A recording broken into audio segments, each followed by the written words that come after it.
हम अपनी जान के दुश्मन को अपनी जान कहते हैं। हम अपनी जान के दुश्मन को अपनी जान कहते हैं। मोहब्बत की इसी मिट्टी को हिंदुस्तान कहते हैं। जो दुनिया में सुनाई दे उसे कहते हैं खामोशी। जो दुनिया में सुनाई दे उसे कहते हैं खामोशी। जो आंखों में दिखाई दे, जो आंखों में दिखाई दे उसे तूफान कहते हैं।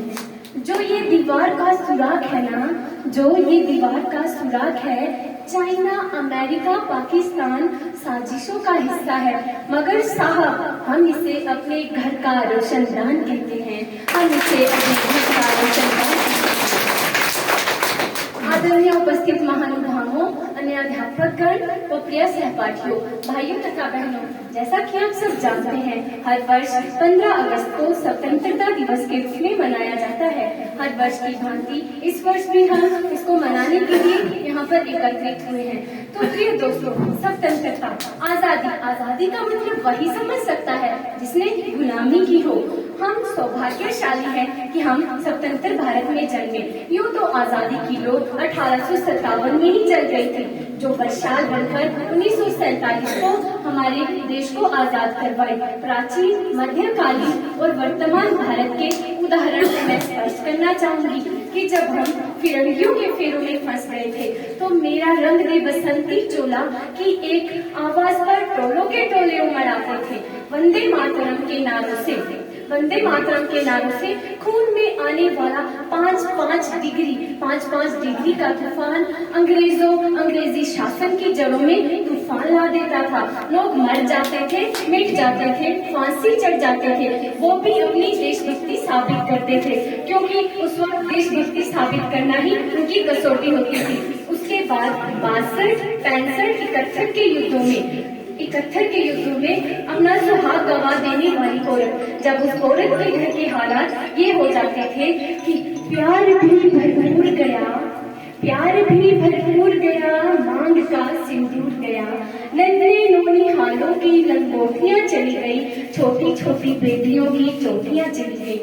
बाप की कमाई गई, भाई की पढ़ाई गई, बाप की कमाई गई, भाई की पढ़ाई गई।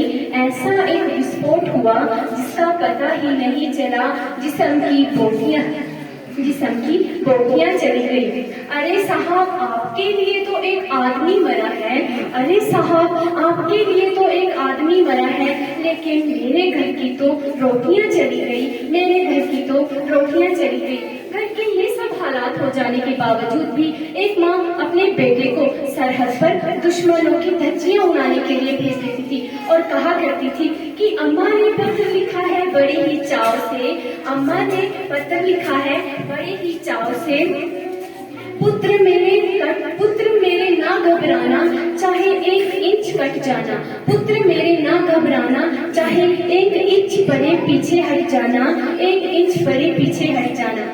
इस तरह पूरा परिवार अपनी देशभक्ति साबित कर रहा होता था। लेकिन उस वक्त देश बलिदान मांगता था, उस वक्त देश मर मिट फांसी चढ़ जाने को कहता था। लेकिन अफसोस की बात, आज देश बलिदान नहीं मांगता, आज देश फांसी मर मिट जाने को नहीं कहता।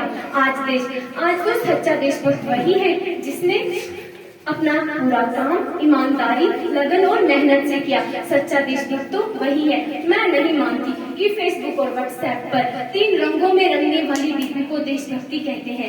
यदि आप कहेंगे कि साल में 2 बार हाथ में तिरंगा लेकर इसे अगर आप देशभक्ति मानते हैं, तो मैं आपसे पूछना चाहूंगी कि फुटपाथ में रहने वाला वो बच्चा ट्रैफिक की छांव में नंगे पांव में जब तिरंगा बेच रहा होता है, तो क्या आप इसे उसकी देशभक्ति नहीं कहेंगे? नहीं, ये उसकी देशभक्ति नहीं, ये उसकी पेट की भूख की शक्ति है जो इसे ऐसा करने पर मजबूर कर रही है। क्योंकि ना मस्जिद को जानते हैं, ना शिवालों को जानते हैं, ना मस्जिद को जानते हैं, ना शिवालों को जानते हैं।